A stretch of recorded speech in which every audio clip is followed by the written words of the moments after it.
Hi, and welcome back to our next lesson, Social Studies.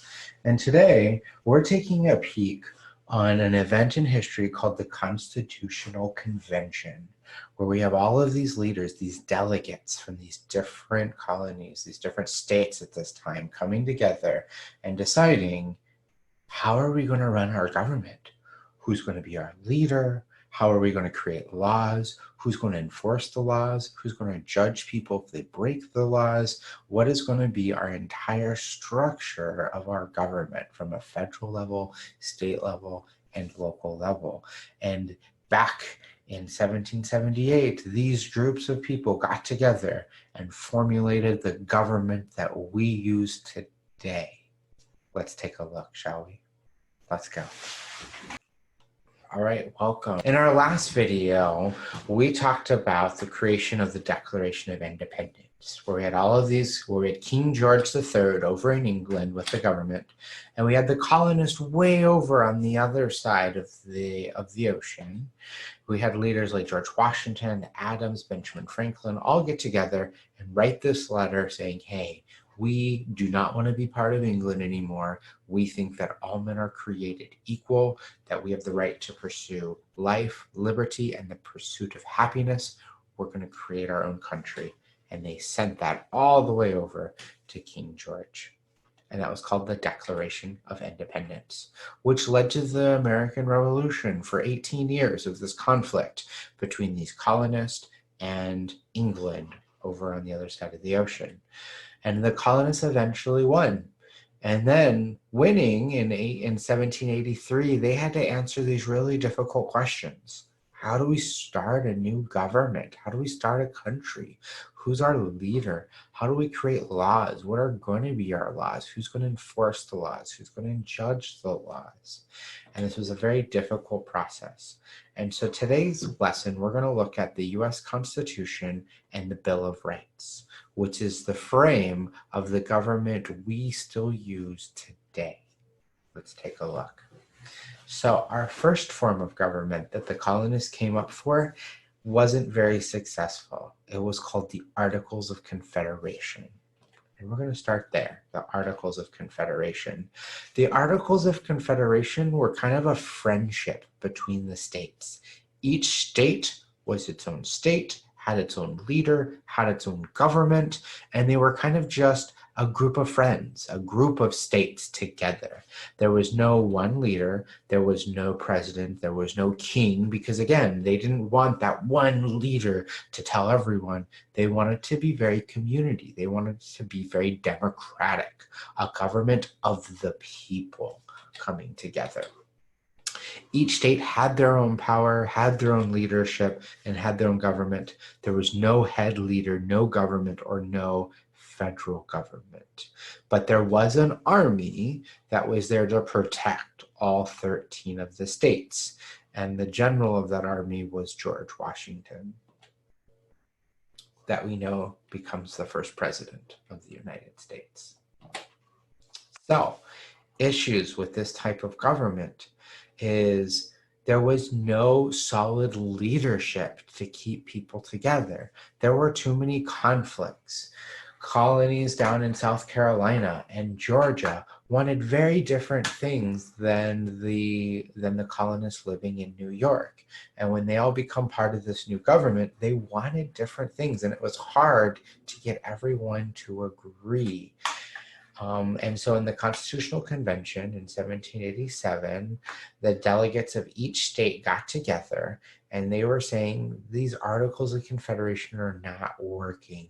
We need to create something that gives us a little bit more structure. And at this time, we see this kind of separation. There were some delegates that were like, we need a federal government, and they called themselves the Federalist. We need a leader, a strong leader that represents all 13 of us, called the federal government. Then there were others that called themselves the anti-federalists that were like, no, each state needs to maintain its own government. There can't be this big federal government that tells all of us what to do.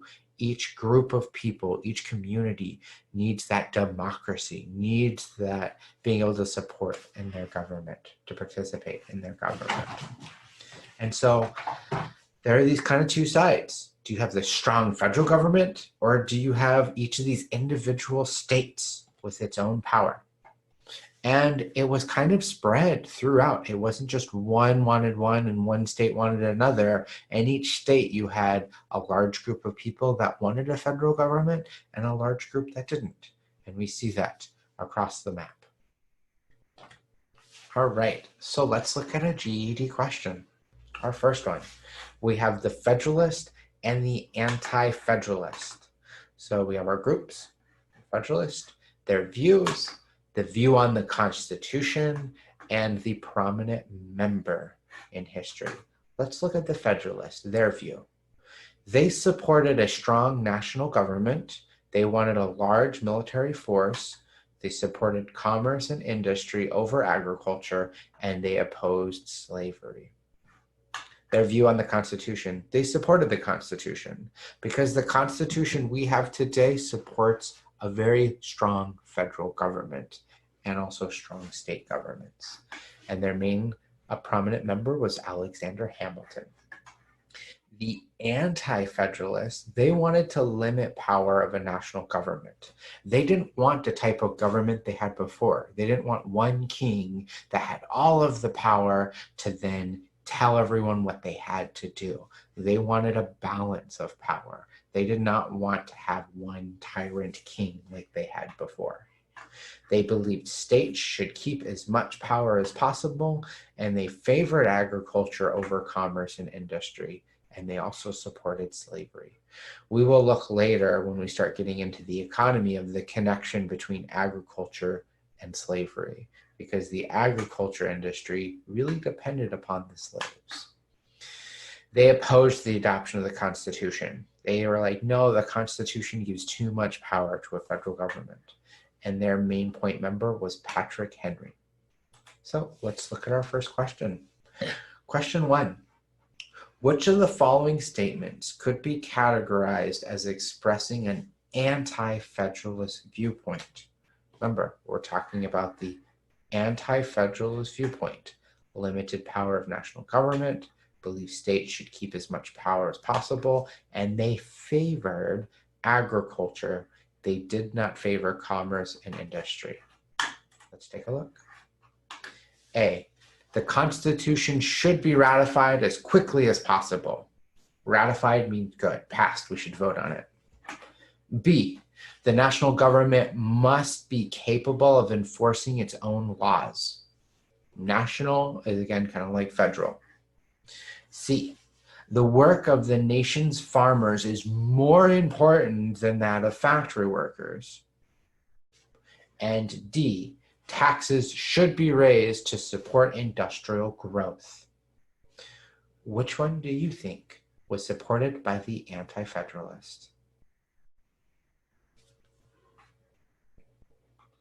Going back to our viewpoints, the Anti-Federalists, they supported agriculture, which would be like farmers, and they did not support commerce and industry.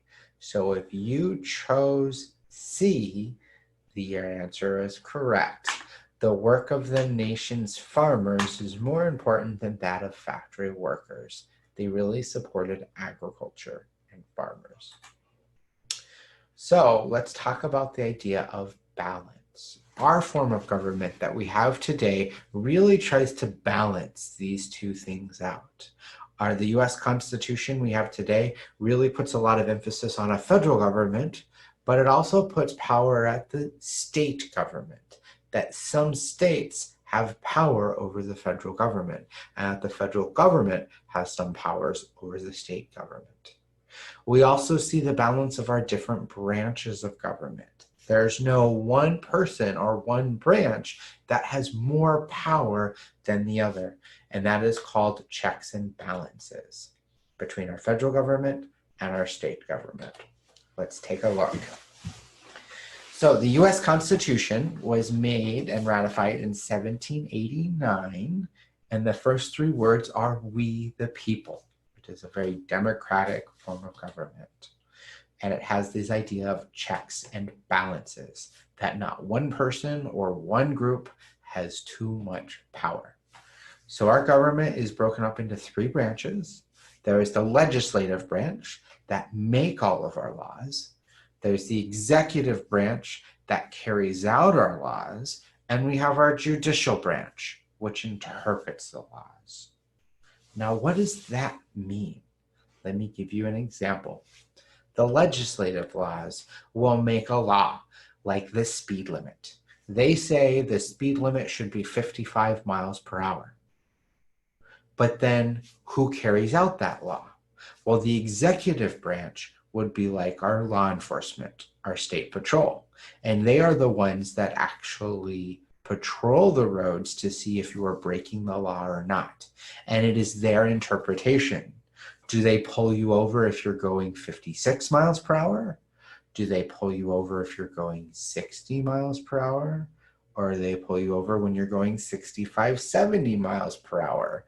And do they give you a ticket or do they give you a warning? That is their interpretation of the law and their ability as the executive branch, being the police officer. So now the police officer pulled you over, it gave you a ticket for speeding. Where do you go? You go to number 3, the judicial branch. And at the courts, that is where a judge has the final say to see, 1, are you innocent or are you guilty? And what should your punishment be? So we have 3 groups of people, and they are all working together to create our laws, to enforce our laws, and to then interpret the laws and to judge people whether they are guilty or innocent of breaking those laws. So not one group has too much power. Let's take a closer look at all 3 of these. So our legislative branch at the federal level has 2 houses. We have the Senate and we have the House of Representatives. They both make up our Congress. If we look, the Senate is a lot smaller than our House of Representatives. There are 100 seats in the Senate and there's 435 seats. Why? Why is the House of Representatives so much bigger? Well, there are 2 things. Again, they wanted to create this idea of balance. Who has more power? Each individual state or the federal government? Again, this has to do with the idea of balance. What's more important, a state or a larger group of people? Every state has a different amount of people. We have some states that have a lot of people, like California and Texas, and then we have a few states with just a few people, like North Dakota and Wyoming. So what's more important, each individual state or states with a lot more people? Well, the way they created balance is that in our Senate, every state is equal. If you are a state and part of the United States, you are allowed 2 senators. It doesn't matter if you are a large state or a small state, every state has 2 senators, so it is equal and it is balanced. But what about the states with a lot of people? That's where in the US House of Representatives, larger states have more congressmen and congresswomen. They have more representatives. California, for example, has the largest amount of congressmen and women because they are the most populated state. In Alaska, we only have 1 congressman that goes to Washington, D.C. because we do not have a lot of people here in Alaska. Now let's look at the executive branch. The executive branch are the people who enforce the laws, and that starts off with the president, the chief executive officer, and his vice president. And below them, they have the cabinet, which are all the different departments. And let's look at some of them. The Department of Agriculture, the Department of Commerce, the Department of Defense, Education, Energy. All of these are the different services the United States provides. For example, hospitals. Hospitals would be under the Department of Health, the Department of Health and Human Services. If we look at schools, that would be under the Department of Education. If we look at roads, we have the Department of Transportation. Getting passports would be the Department of State. All of these departments provide different services to U.S. citizens and people living in the United States. Again, if we look at my example of a police officer carrying out the laws of a speed limit, they are a member of the Department of Justice.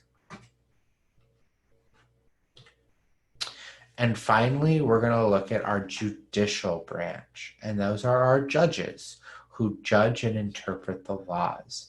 Our largest one at the federal level is called the Supreme Court. And here's an image of our Supreme Court justices. So our three branches of government: our legislative branch, who makes the laws, our executive branch, who carries out the laws, and then our judicial branch, who judges and interprets the laws. And this is our three branches of our federal government. But what's nice about our government is it's not just a federal government.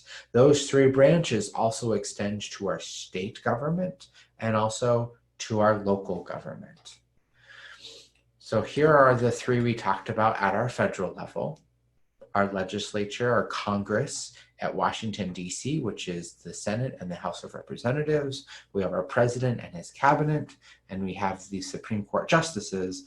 Now, if we look at the state level, here in the state of Alaska, there's a group of people called the Alaska Legislature that makes all of the laws for the state of Alaska, and they are based in Juneau.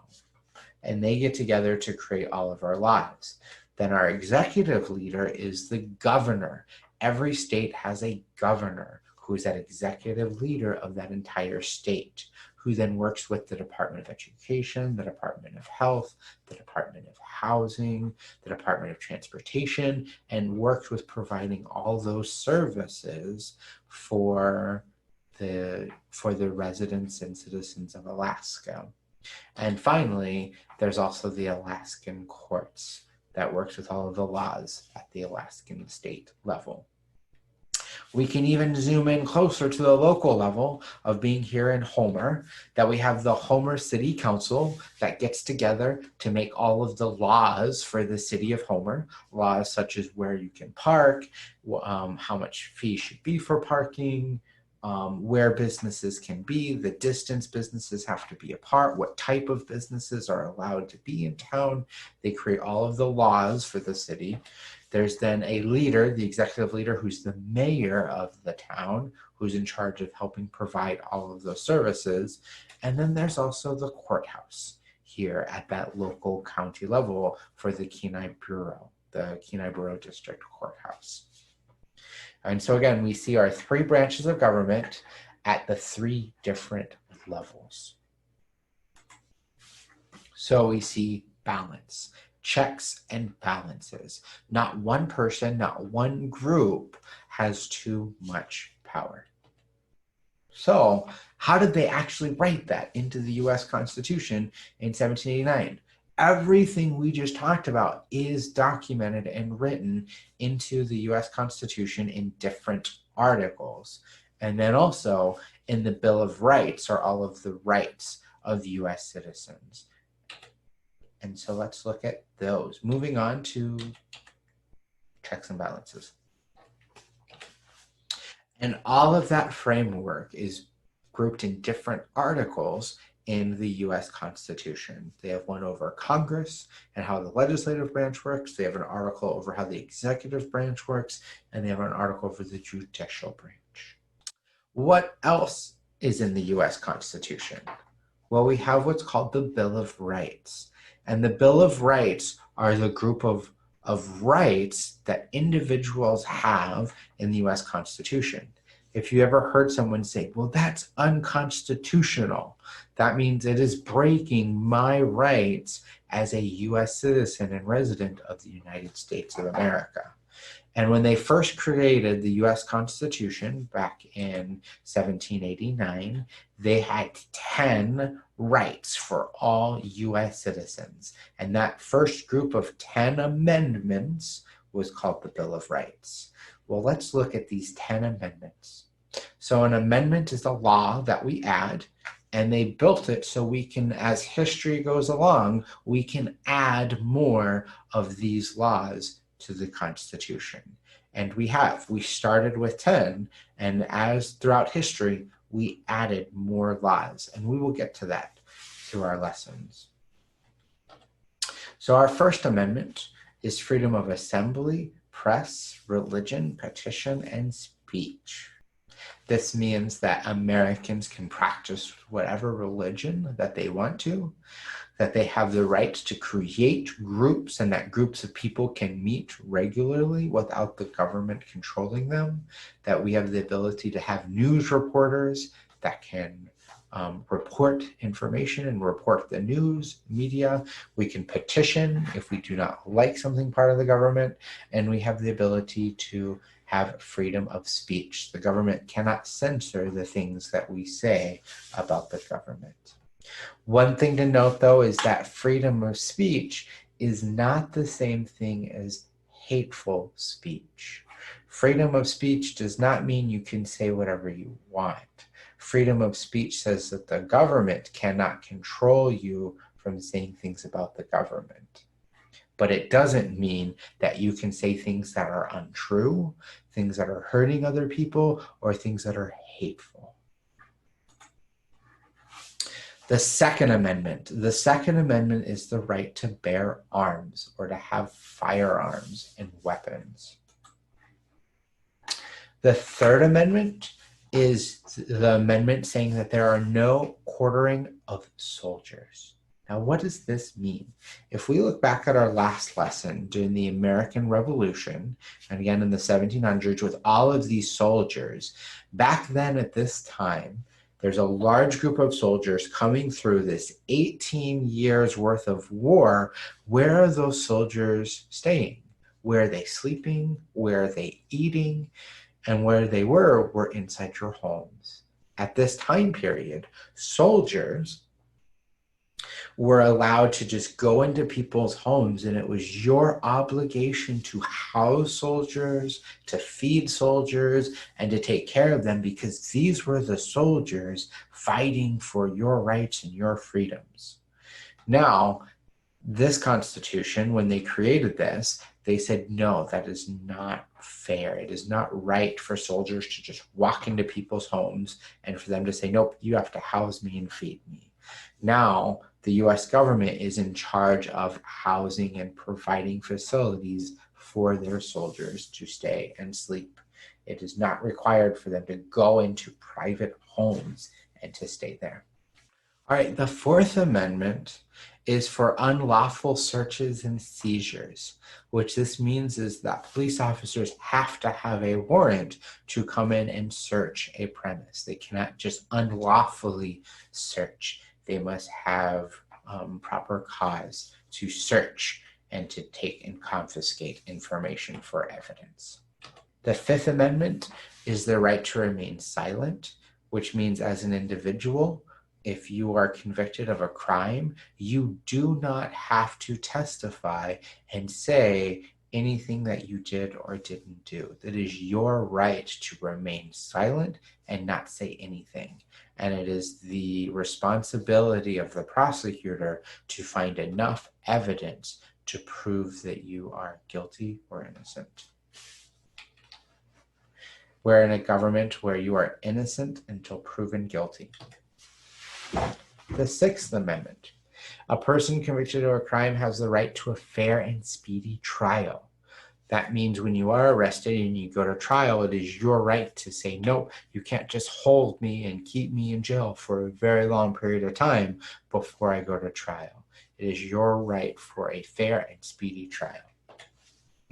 Seventh Amendment is the right to have a jury of your peers. And if you do go to a court that goes to that level, a group is randomly selected, and that randomly selected group of citizens participate in the entire trial. And at the very end of the trial, those groups of people have to decide whether that person is innocent or guilty. It is not the judge who actually decides if they are innocent or guilty. It is a random group of average citizens, similar to you, called your peers. And that group listens to all of the evidence and make that decision. The Eighth Amendment is no excessive bail.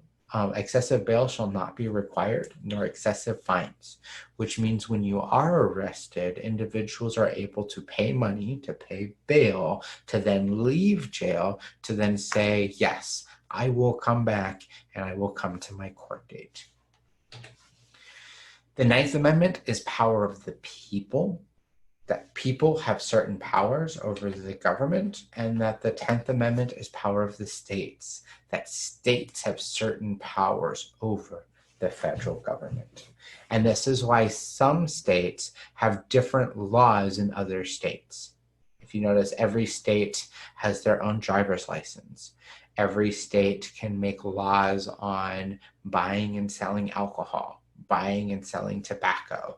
They can make different laws on speed limits. States have different powers over the federal government. And these are the first 10 amendments of the US Constitution, where the US government started.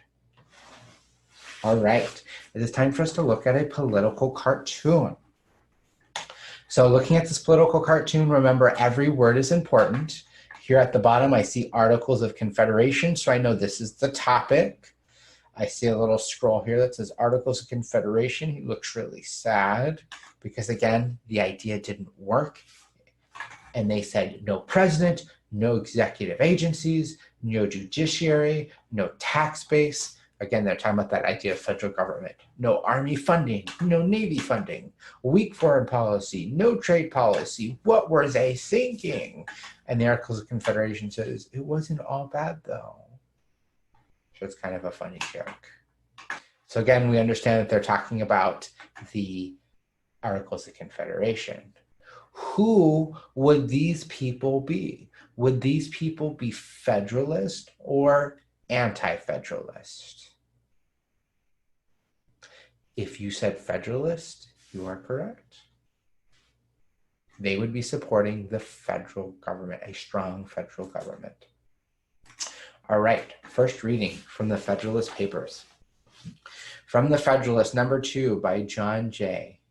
It has until lately been received an uncontradicted opinion that the prosperity of the people of America depend on their continuing firmly united, and the wishes, prayers, and efforts of our best and wisest citizens have been constantly directed to that object.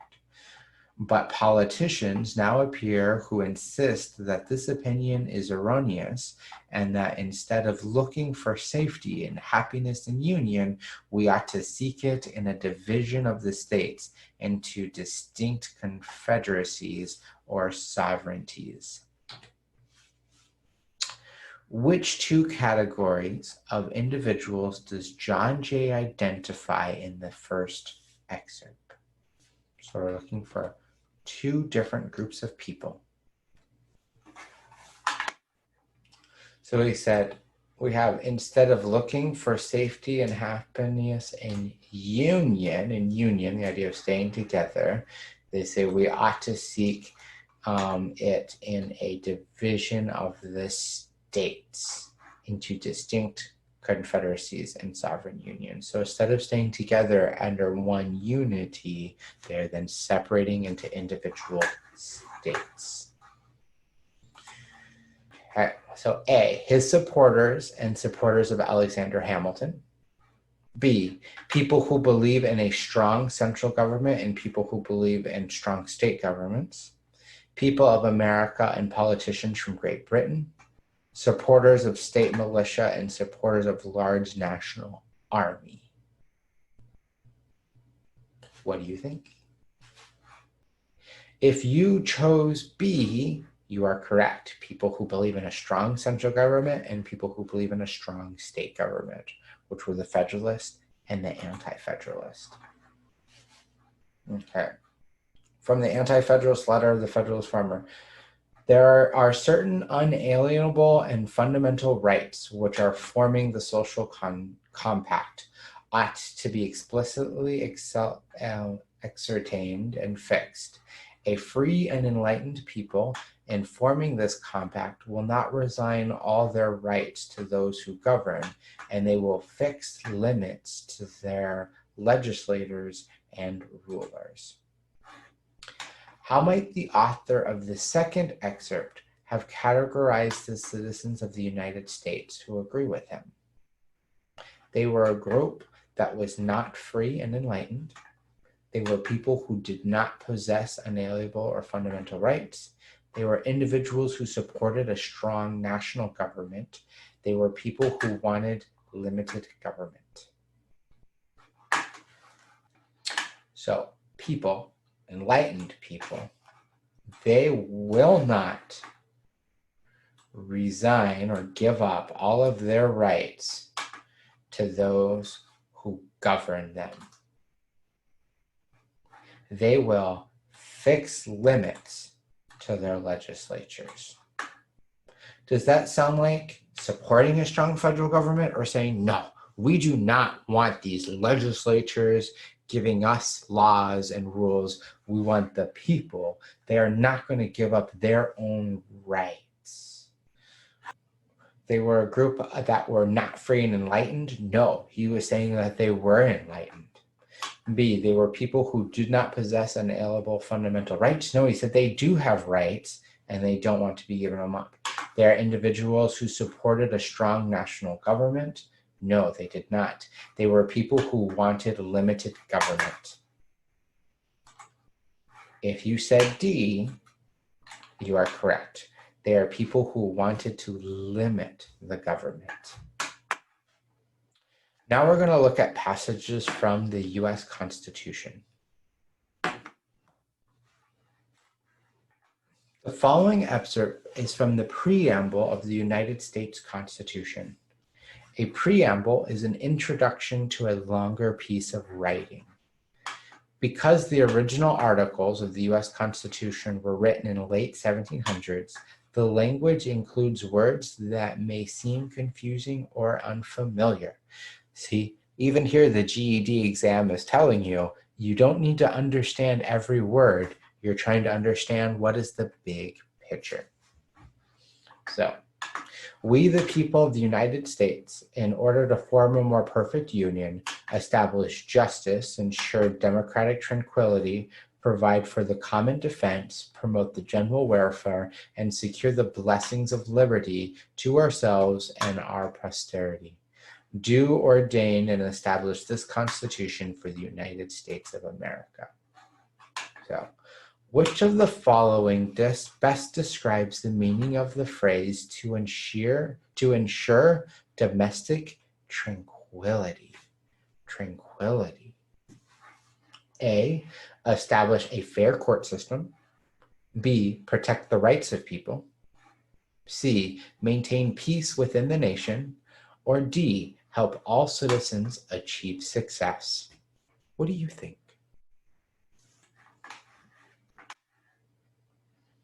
If you said C, maintain peace within the nation, you are correct. Our next passage, this is coming from section 7. All bills for raising revenue shall originate in the House of Representatives, but the Senate may propose or concur with amendments as on other bills. Every bill which shall be passed, the House of Representatives and the Senate, shall before it becomes a law be presented to the President of the United States. If he approve, he shall sign it, but if not, he shall return it with his objections to the House in which it shall have originated, who shall enter the objections at large on their journal and proceed to reconsider it. If after such reconsiderations 2/3 of that House shall agree to pass the bill, it shall be sent, together with the objections, to the other House, but which it shall likewise be reconsidered, and if approved by 2/3 of that House, it shall become a law. All right, let's look at our drop-down options. So Section 7, Article 1 of the Constitution. The United States explains how both houses of Congress, the House of Representatives, the Senate, or the President. We want both houses. If you remember, the legislative branch has two sides. Both houses have the House of Representatives and the Senate, and together they are called a Congress. So both houses of Congress can raise revenue, veto bills, pass bills, or add amendments. Here's where the GED again is trying to trick us. All four of these are correct. Well, no, not all four of them are correct. Here is where the GED is trying to trick us, because some of these could be correct answers. And if we think, we go, oh, I like that idea. But what did the passage talk about? If I go back to our passage, a bill for raising revenue shall originate in the House of Representatives, but the Senate may propose and concur with amendments as on other bills. We are talking about raising revenue, or basically, how does the government make its money? How does the government increase taxes? So our answer is, if you said A, raise revenue, you are correct. This section states that certain types of proposed laws may originate only from the House of Representatives. For example, the Senate could not propose a law that changes the nation's healthcare system, which is the main idea of this passage. Is it about raising revenue, voting bills, passing bills, or adding amendments? The answer to this one is C, passing bills. The example it gave was raising revenue, but that's just one example of the many types of bills that the Congress can pass, but that both parties, the House of Representatives starts, it passes the bill, it then goes to the Senate, and the Senate then passes the bill, and it goes to the US President. The US President can sign or can veto. That letter B, only the President can veto a bill, which means it goes back to the Congress. And if 2/3 of the Senate and 2/3 of the House of Representatives both want to pass it, it still becomes a law, even without the permission of the US President. Number 3, this section states that certain types of proposed laws may originate only from the House of Representatives. For example, the Senate could not propose a law that, and here, what was our example? If I go back to our passage, this says, all bills for raising revenue. All bills for raising revenue. What does that mean? Raising revenue. Well, let's look at our question. For example, the Senate could not propose laws that change the nation's healthcare system. Is that raising revenue? Establishes new federal education standards, provides financial aid to college students, or institute a tax on gasoline. Which one is revenue for the US government? The way the US government makes money, and it is through taxes. Instituting a new tax, that idea of raising revenue has to start in the House of Representatives. Section 7 also explains how Congress can override a president's veto through approval by 2/3 of both houses, unanimous approval by the originating house, approval by 2/3 of the originating house, or approval by the Speaker of the House and the Vice President. If you said A, you are correct. It is the approval of 2/3 by both houses. They both have to vote 2/3. And that ends our class on the US Constitution. on how here at the Constitutional Convention, our forefathers got together to answer those difficult questions of who's going to make our laws, who's going to enforce our laws, and who's going to judge people for breaking the laws. And how is our government going to form in this new country that they just created? And they did that in one document called the US Constitution. Well, thank you for coming, and I will see you next time.